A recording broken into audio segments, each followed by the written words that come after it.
Hi, I'm Ali at Haberdasher and today I'm going to show you how to make a cushion with piping and a zip. And this is one I have already made.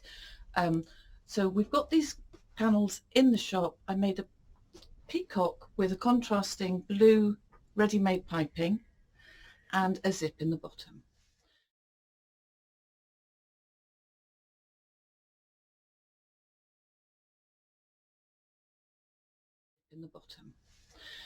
Today I'm going to use the B that we have, and I'm going to use a contrast ready-made pink piping and some continuous zipping, which is better to use because you can get a longer length, and I'll show you why that's better as we go. Also, we need thread. You'll see that I've actually threaded the machine up with the colour of the piping.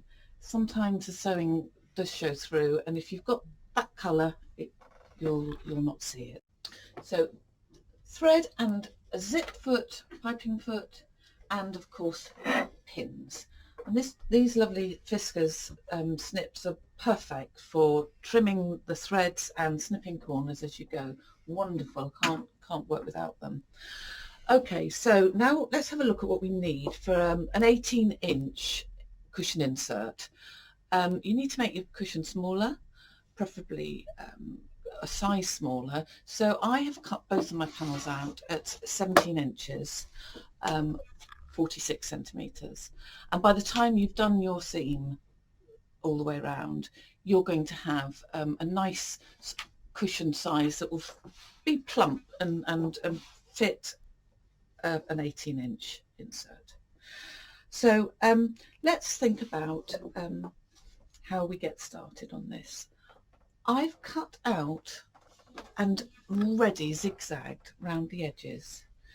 If you cut out properly the size you need before you start, you can neaten your edges straight away, and then that's done and stops the fraying. Most of us, many of us have overlocker machines, so I've used a zigzag, which gives a lovely finish. That's all done, and we now need to think about the next stage. So we're going to put the piping on. Now the piping, of course, you need to have it cut a bit longer than the four sides, and we're going to start with it at the bottom of the cushion. So my bee here is sitting in a flower, so I'm going to start it at the bottom. Give yourself a tail of about 2 inches spare before you start sewing, and that'll become clear when I've done the sewing round. You might want to just put a little pin in to sew where you're going to start. Okay, and as you can see, as I've already said, I've threaded up the machine in the pink because sometimes the thread will show through, and if you've got the right colour of the piping, you won't see it. Okay, so I've got my zipper foot in, so I can get a nice close edge to the piping cord as I sew. You don't need to pin this all the way around. You can just feed it as you go, and I'll show you what to do when we get to the first corner. So I'm going to sew down to about 1 inch for the corner. I'm going to stop about 1 inch before I get to the end of this row. I'll stop now and you'll see why. So to get a nice neat corner, just snip at the corner, at the edge, and then either side. A couple of snips will enable the bias tape to bend nicely and give you a nice corner. Now you can do this, you can use your wheel on your machine if you find it a little tricky without stopping, but also controlling the foot. There we go, off we go again. Okay, so that will give you A good corner when you turn it out. If you do square corners, they're trickier to be neat afterwards, so nice to do.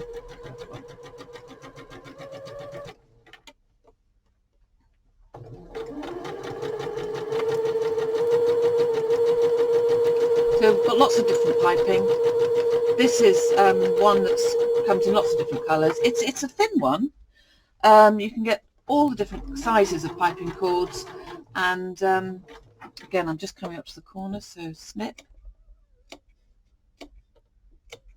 Cover it in your own materials, cut your strips of fabric on the bias, and then just join them all together, if you like.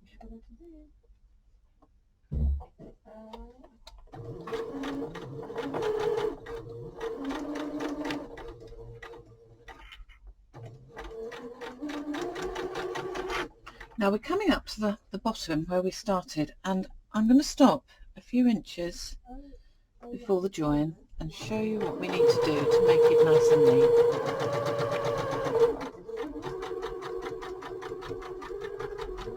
So, okay, I'm going to stop there, and this is why we've got the tail now. You need about 2 inches spare. I'm going to cut it off.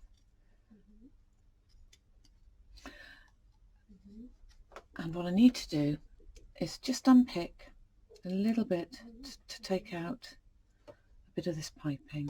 It's just going to snip in there because I only want the bias.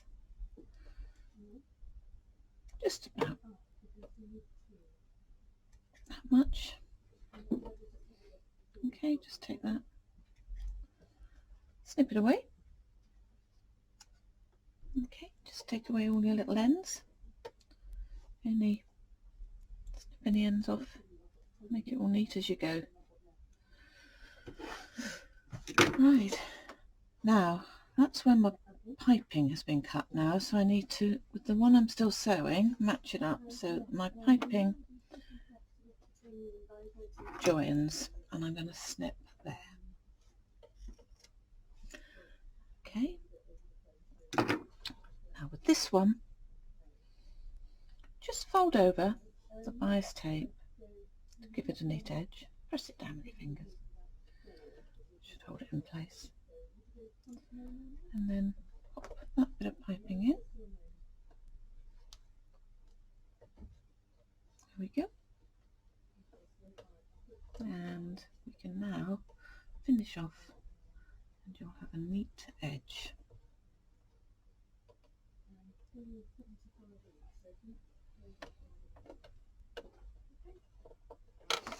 Okay, and we just finish up.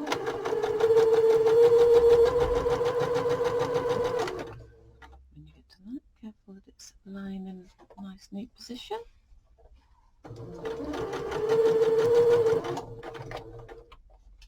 Move it over. And we'll go back stitch. And we take it out. Okay. So there we have, you've got your piping on all the way around, ready to put the zip in. Okay, so now we have to put the zip in. So we put right sides together, and using the front as a guide, it's a lot easier because you've got the pink. Well, I've got pink thread, but whatever thread you will see to give you an idea of where your piping's been stitched in, so you can do a nice neat edge when you sew. Okay, so to make the insert, if you measure 6 centimeters, we're on the bottom here. Okay, bottom of the front panel, measuring 6 centimeters in, which is 2.5 inches. I've marked it up. We're just going to sew in both sides, and that will create your opening for your zip. Okay, so let's just do that. Now, just to point out, I have changed my thread now to the colour matching the material and the zip. I'm still using my zipper foot because I want a close edge up to the piping, and of course I'm going to put the zip in. Right, don't start around the bend because you want it to open out nice and flat when you put your zip in. Okay, line it up nicely, neatly. Okay, just going to do a little back stitch and come up to my little marking and do a nice back stitch to make it. You have to do a couple of times because that's where your zip is. It makes it nice and safe because it's used a lot. Trim your ends. Trim as you go, makes it easier. Okay, and just come down on this one here.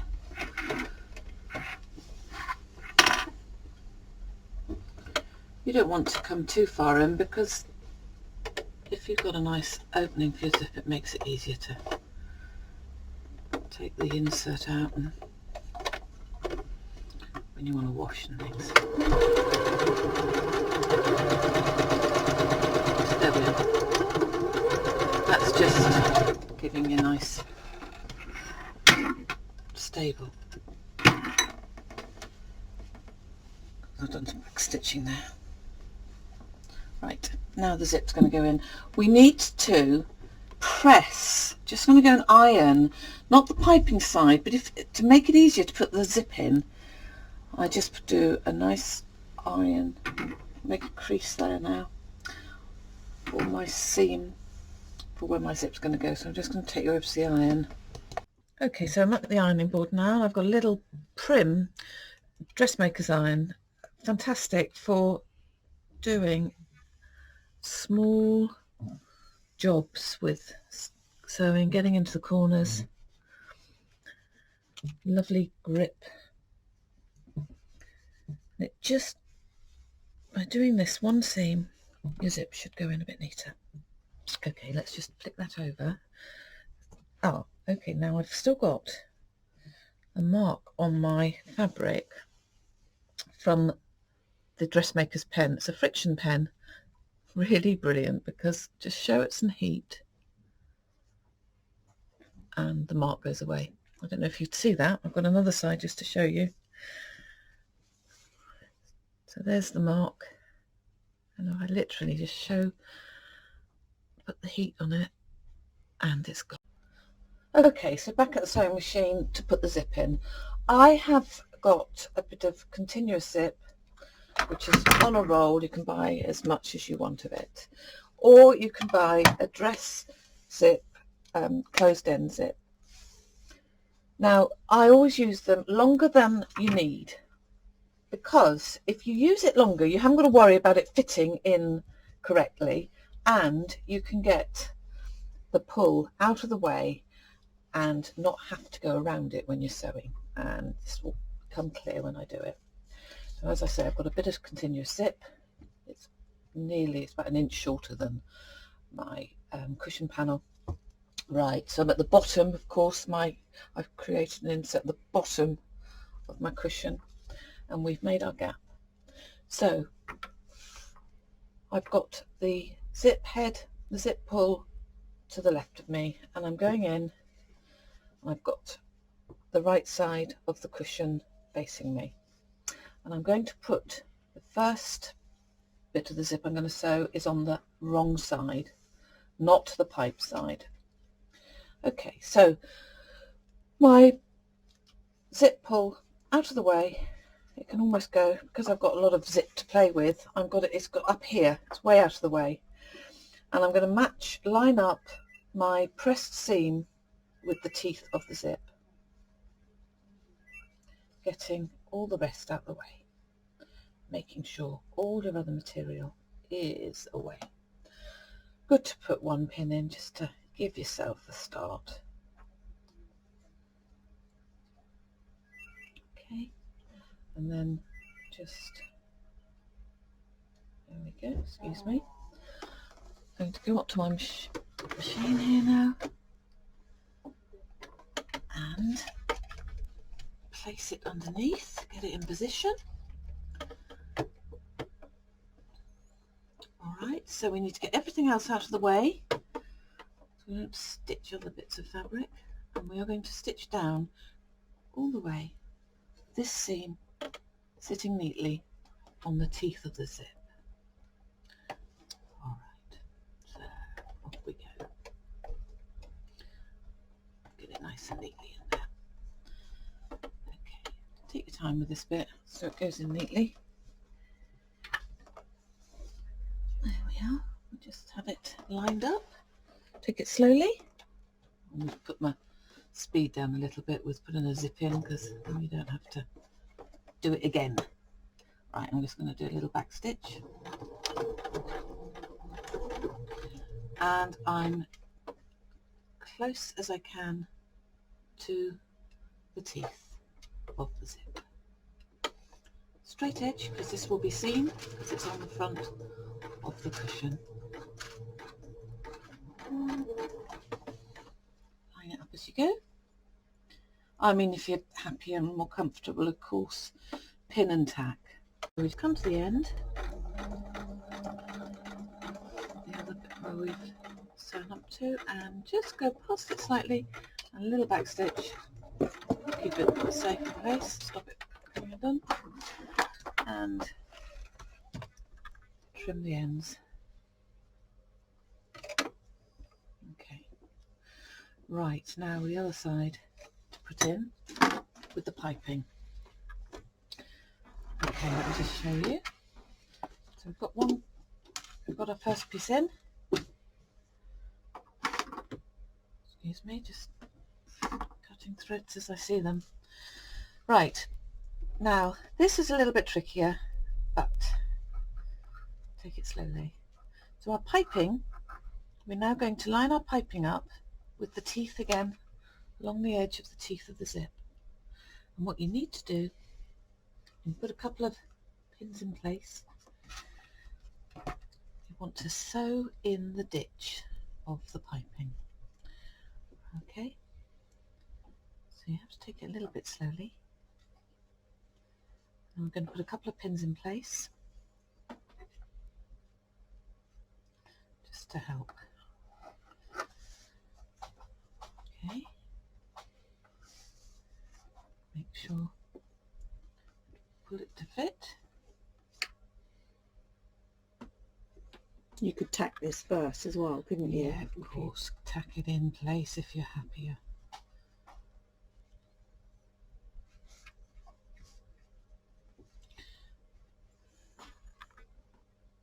Just going to put 3 pins, it just keeps it a little bit in place. Okay. Right. Now, I'm going to just have to swap my zip foot over to the other side, because I'm going to come up with that way. Excuse me a minute. Just changing it over to fit the side I'm coming up.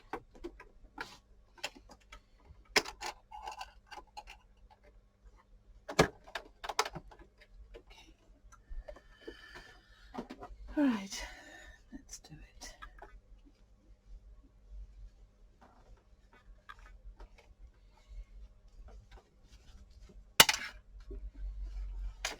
Okay. It helps if you put the pins in the direction that you're sewing, so you can pull them out as you go. Yep, that's it. So I just turned it round because I realised I had my fabric going the wrong way, and then you've got the pins, like Jane said, the wrong way, and it makes it awkward. Okay, thread out the way. Now you can just pull it apart. Again, I haven't had to go around the pull of the zip because it's up there. It's tucked away from me. I haven't had to worry about that at all because the zip's longer. Okay, so here we go. We're going into the ditch. You can pull away a little bit with the fabric as you go. Just going to start it off. And we're going to go down, keeping it close to the teeth of the zip. Take your time with it, save some picking.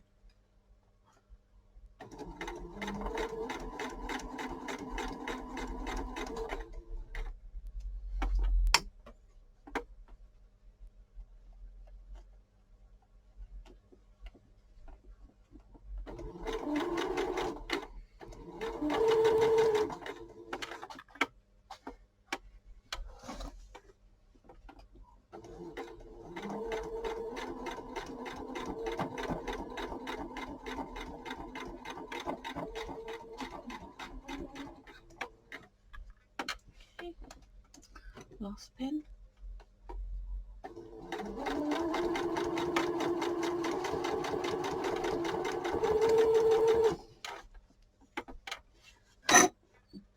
Nearly there.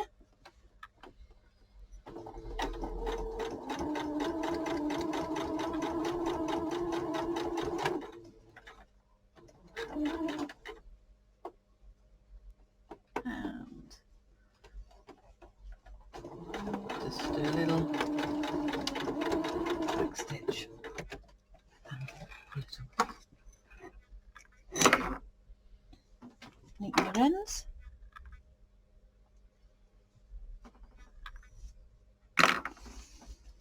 Right, now you can find your zip. Before you sew up the zip, you want to get your zip in the zip head before you sew your pillow together. So just tuck him through there.